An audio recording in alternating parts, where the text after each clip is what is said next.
Poursuivons notre travail avec la modélisation et la conception de notre dessus.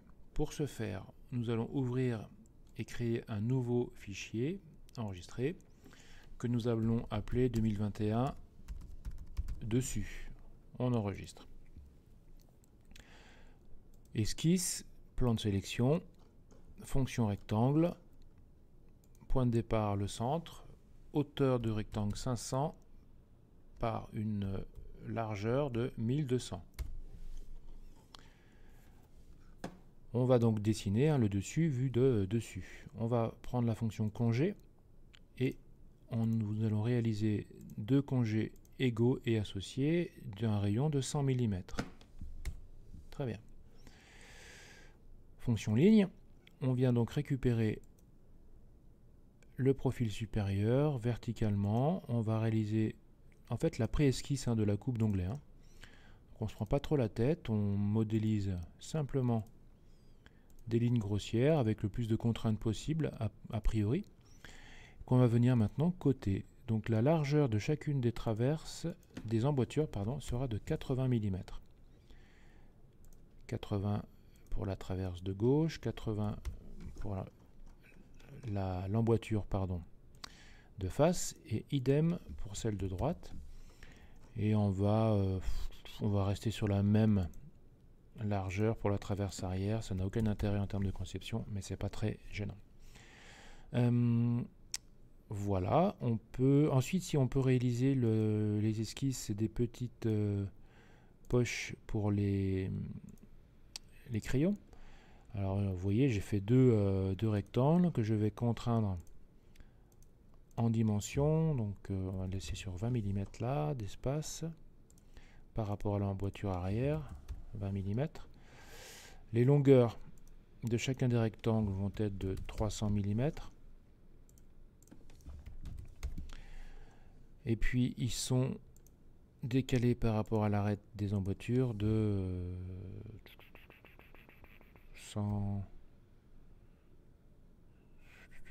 150 mm, on va rester là-dessus, 150. Ok. Alors, qu'est-ce que ça donne en termes de design? Je trouve que c'est quand même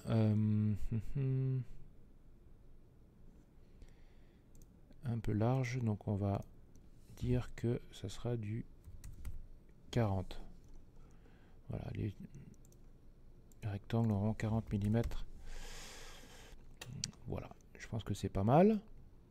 Et puis, fonction cercle, le centre du cercle va s'accrocher au milieu du segment supérieur avec un diamètre de 30 mm. Cercle, centre du vecteur, 30 mm. Fonction ajustée, on ajuste le demi-cercle supérieur. On termine l'esquisse. À partir de cet instant, on va venir prendre la fonction d'extrusion et extruder successivement les différentes pièces de notre dessus pour une épaisseur de 22 mm. Donc emboîture supérieure, emboîture de gauche 22, en nouveau corps pour l'instant. On raffiche l'esquisse et on fait de la même manière les extrusions en nouveau corps, non pas en joindre, pour toutes les emboîtures.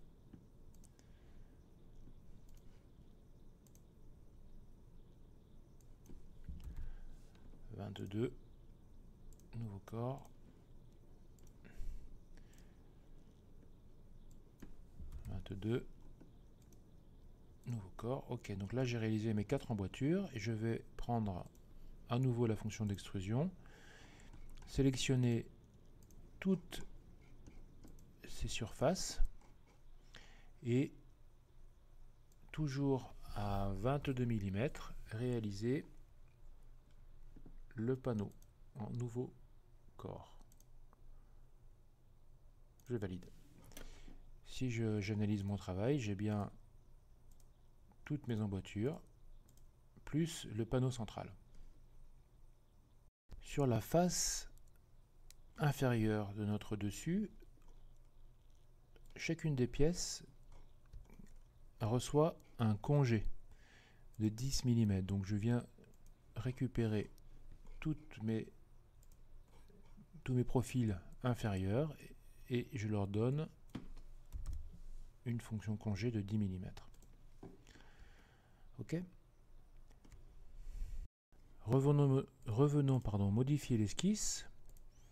Et je m'aperçois que j'ai oublié les petits congés pour les plumiers. Hein. Donc on va récupérer toutes les angles, tous les angles de nos plumiers.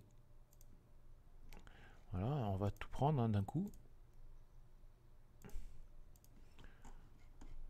Et on va simplement donner une valeur de, alors là on va faire un peu moins que 10, on va rester sur du 6, diamètre 6 mm. Pourquoi je fais ça? C'est simplement pour pouvoir modéliser les rayons. Alors là il me fait une galère, je sais pas ce qu'il me fait là, c'est pas grave. Les rayons d'usinage à la commande numérique dans la mesure où nous allons réaliser ces petites poches à la CN. Bon, pour être logique, il faudrait les faire là aussi, mais on va rester comme ça pour l'instant, c'est très bien. On termine l'esquisse et on est bon. Je vous propose maintenant une méthode visant à réaliser les languettes dans les emboîtures et les rainures dans le panneau. C'est une méthode parmi tant d'autres, hein, il n'y a pas de souci là-dessus, donc allons-y. Nous allons revenir sur le sketch, enfin l'esquisse, excusez-moi, et puis nous allons procéder à un décalage. Pas du tout, on va faire un rectangle. Un rectangle à l'intérieur du panneau que nous allons coter à 6 mm. En fait, là, je réalise le profilage pour faire les rainures dans le panneau avec les 6 mm correspondant à la languette de 5 plus la poche à colle de 1 mm. Ok, donc j'ai bien fait un rectangle à l'intérieur du panneau. Je prends la fonction là, décalage, je prends ce rectangle et je le décale d'une valeur. Alors attendez, je reprends. Hop, décalage. Hop, une valeur de 1 mm vers l'intérieur. Vous voyez, l'intérieur de ma pièce. Je termine mon esquisse et je suis bon. Nous allons maintenant gérer les rainures dans le panneau. On vient ici récupérer donc le corps correspondant au-dessus du panneau. Clic droit et fonction isoler. On vient isoler l'affichage du panneau. On affiche l'esquisse. Grâce à nos rectangles préalablement réalisés, si nous venons sélectionner la fonction d'extrusion en cut, alors on va désafficher le corps là, hop, on vient prendre hop cette zone, on raffiche notre corps et en gérant correctement notre fonction d'extrusion, on va pouvoir faire un plan de décalage, donc ça va être la joue de notre rainure. 22, donc si je fais un décalage, donc 22 moins 5 d'épaisseur, on est sur du 17 divisé par 2, je ne vais pas m'embêter, 17 divisé par 2, je mets la cote comme ça. Et l'épaisseur de la rainure, c'est 5. Je valide en couper. Et est-ce que ça a marché? Manifestement, oui. Parfait, j'ai bien une rainure de 5 mm par une profondeur de 6. Pour bien terminer, on va venir récupérer ce corps de dessus là. On va refaire voilà, on va récupérer l'extrusion aussi. Clic droit, on la modifie et je vais simplement désélectionner ces 4 surfaces dans la mesure où notre panneau sera entaillé avec soit une défonceuse, soit la CN, de cette manière. Ok ? Voilà. On va simplement maintenant organiser notre travail. Le corps ici, le corps 5 chez moi, clic droit, créer des composants à partir de corps. Et du coup, ce composant 1, je vais le renommer en dessus.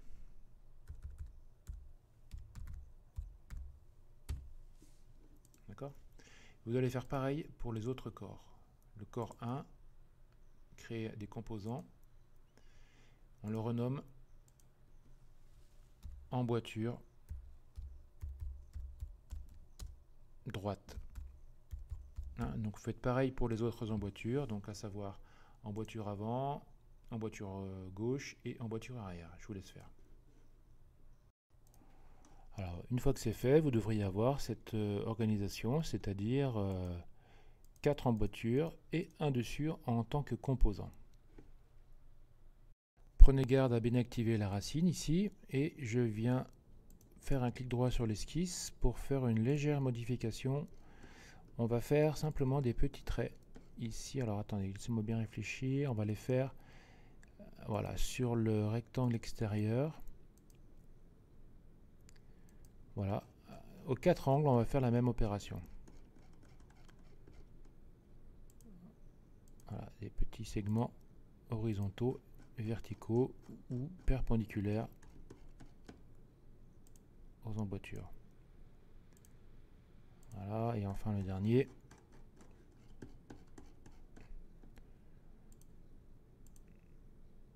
Voilà. Je termine l'esquisse.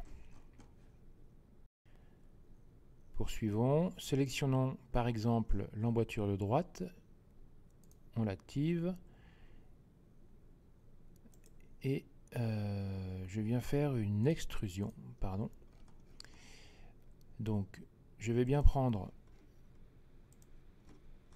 bon, il y a des petites blagues là, bon c'est pas bien grave. Vous voyez, on aurait dû recréer une ligne pour être à 45 degrés. Ben, c'est ce qu'on va faire. Alors attendez, je reprends l'esquisse, je modifie l'esquisse et pour les deux emboîtures là, on va refaire une ligne comme ça, histoire d'avoir notre plan de sélection nickel pour les extrusions de la languette. Et là, est-ce que ça va marcher pareil? Là, c'est bon, pas besoin. Voilà, on arrête, on reprend donc emboîture de droite, on va l'isoler. Ok, donc extrusion. On va donc simplement récupérer ça, ça et tout ça. Alors, en joindre avec, alors, toujours un plan de décalage. Plan de décalage d'une valeur. Donc, c'était pareil, hein, c'était 17 divisé par 2 au niveau de la joue. Et la distance était de 5 mm. J'ai parfaitement réalisé ma languette en joindre au niveau de mon emboîture de droite. Je vous laisse faire la même chose pour les 3 autres emboîtures. Donc une fois que vous avez réalisé ce travail, vous devriez avoir voilà, vos pièces assemblées, languettes, rainures, sans problème. On va maintenant procéder à la gestion des apparences. Donc pour les emboîtures, on va rester sur la même matière. Ok. Hop. Traverse arrière, enfin voiture arrière. Et puis pour le médium, on va voir si j'ai dans Wood. Alors attends. Je sais qu'on a une texture MDF, donc je vais essayer de faire MDF dans la fonction de recherche. Et j'ai pas ça. Alors.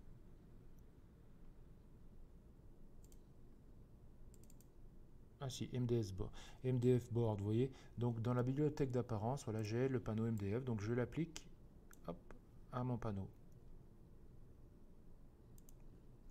Voilà, qu'est-ce qu'il m'a fait? Il m'a fait une galère, donc je reviens. Ça tombe bien. Alors, je reviens en arrière, voilà. Donc je prends mon panneau. Il est où mon panneau? Ouais, je l'appelais dessus, donc j'aurais dû l'appeler panneau, je pense. Bref, je l'active. Fonction apparence. Et je prends bien mon MDF board. Et je l'applique uniquement à lui. Ok, ça a l'air de marcher. Ok, et si j'affiche tout, ça a bien marché. J'aimerais maintenant vous montrer la technique pour créer en fait des surfaces plaquées. Donc sur la partie faux parement, on va plaquer un plaquage chaîne de 5 dixièmes d'épaisseur pour le logiciel, hein, en vrai c'est 6 dixièmes. Et pour le parement, on va gainer une feuille de cuir. Donc je vais vous expliquer ça tout de suite. Méthode pour le faux parement. On revient sur notre esquisse.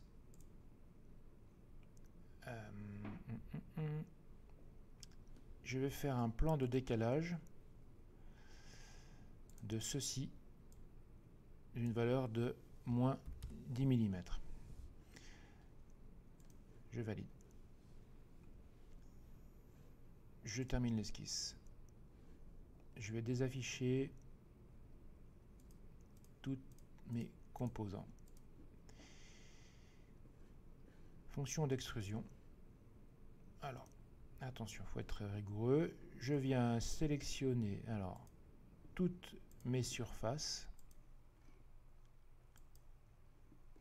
Alors, je m'excuse. On fait annuler, j'ai oublié quelque chose. Je remodifie l'esquisse. Il faut simplement venir avec la fonction ligne, prolonger ici, hop, vos traits.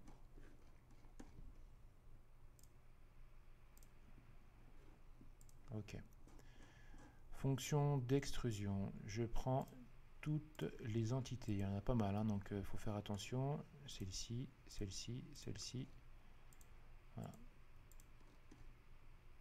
Voilà, donc c'est un peu fastidieux, je vous le concède. Alors sauf les poches des plumiers, à ne pas sélectionner. Voilà. Hop, hop. Et enfin, ceci et ceci. Ok. Comme ça, voilà, notre plaquage va vraiment commencer, grâce à cette méthode, au début, on va dire, de notre mouluration, par quart de rond. Je vais donc venir réafficher par exemple mon dessus, voilà, donc, ou mon emboîture, pour voir un peu mieux les choses. Donc je suis bien sur le faux parement, donc voilà, je vais pouvoir extruder un nouveau composant direct que je vais appeler, qui va avoir une épaisseur, excusez-moi, de moins 0,5 mm. Je valide. Donc j'ai bien créé un composant faux parement. D'accord, alors je suis d'accord avec vous, hein. Si je regarde bien dans le détail, il faudrait pouvoir ajuster le plaquage au profil. Donc c'est la limite de cette méthodologie, hein, mais bon, c'est quand même pas trop mal. Ce composant, je vais pouvoir le renommer, pardon, faux parement. Et puis lui appliquer une texture chaîne. Je réaffiche tous mes composants pour voir un petit peu ce que ça donne. Je vais enlever l'affichage de l'esquisse. Voilà, on est pas mal du tout. Ok.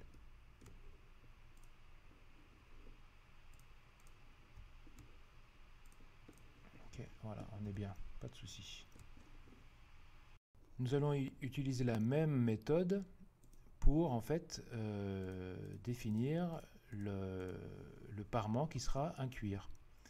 Alors, on affiche l'esquisse, fonction d'extrusion. Bon, là, ça va être beaucoup plus simple dans la mesure où les zones à sélectionner, voilà, je me mets bien, sont, c'est la totalité en fait des zones. Donc, on les prend hop, une par une, patiemment.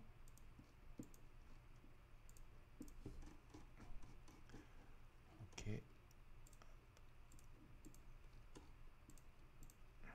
Donc on va de la même manière ne pas utiliser les poches, les poches des plumiers. Par contre, toutes les autres zones devront être sélectionnées. Hop, et hop. Je crois que je suis pas mal. Donc nouveau composant. Et pour connaître la façon dont gérer les décalages, alors on va essayer de procéder de la manière suivante. Je vais prendre pour un plan de décalage, si on va faire comme ça. Plan de décalage de 22 mm de l'épaisseur des emboîtures et une distance qui sera l'épaisseur de 0,5 de la même manière. Un nouveau composant, je valide. Du coup, j'ai créé un composant que je vais renommer tout de suite. Renommer donc cuir, parement cuir. Voilà. Pas vraiment cuir. Je valide ceci. Dans les apparences, on a une catégorie leather, cuir. Je vais prendre un cuir bleu que je vais télécharger. Mat, un cuir bleu mat, et que je viens appliquer à mon parement cuir. Ok. Je ferme. Je vais désafficher mon esquisse pour me rendre compte un peu de mon travail, tout en affichant tous les composants. Voilà. Ok, ça m'a l'air plutôt pas mal. Et toujours avec la même méthodologie, on va venir récupérer l'esquisse et on va simplement venir extruder notre petite pièce de dessus de plumier. Ok, pour voir ça. Alors encore une fois, je désaffiche tous mes composants. C'est plus facile à gérer. J'affiche l'esquisse. Fonction d'extrusion. Je récupère uniquement ces deux surfaces que je vais extruder en négatif avec une distance de moins 10 mm en nouveau composant. Je valide. Alors je me suis trompé. Vous voyez, l'extrusion n'est pas bonne. Donc je viens récupérer la dernière extrusion de composant. Corps. Qu'est-ce que j'ai fait? Donc, composant, donc c'est bien celle-ci. Je modifie. Alors, on n'est pas en donc plan de décalage. Alors c'est pas compliqué. Plan de décalage. On va faire une autre technique. Je vais partir à partir de l'objet. On va choisir le parement du cuir. Et du coup, on va pouvoir se décaler en négatif de la valeur de l'épaisseur en moins 5 mm. Ou moins 10, on avait dit. Moins 10 en distance. Nouveau composant. Ah non, il ne veut pas. Encore. Ok. Qu'est-ce que ça donne? Ça m'a pas l'air trop mal. On a deux corps. Si je désaffiche l'emboîture arrière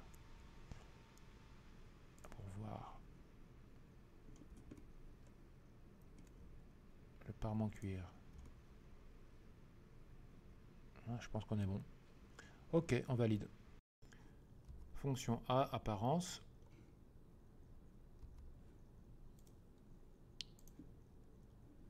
Et on applique à nos deux composants en même temps la texture.